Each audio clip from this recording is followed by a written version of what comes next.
Ola a todos e a todas. Ante esta difícil situación pola que estamos a pasar, só podo pedir tres cousas. A primeira, quedémonos na casa.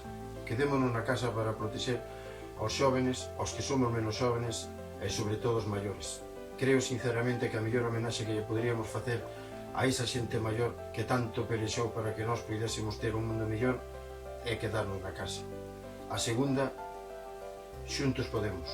Que nadie se olvide que para salir desta pandemia que lastrou a tantísima xente, tantísimas familias teñen un dor enorme, creo que a única maneira de poder vencer é estar todos seamos un, e todos unidos desde o principio hasta o fin.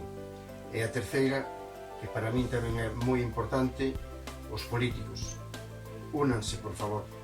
Necesitamos de vostedes agora máis que nunca. Olvídense das ideoloxías e, por favor, pensen solo nunha cousa, na cantidad de mortes que hai hasta estas datas. Por favor, volvo a repetir, olvídense de ideoloxías e que todos se saldes un. É a única maneira que poidamos vencer a este maldito virus que tantos estragos está a facer. Unha aperta e non vos olvidedes nunca que xuntos podemos.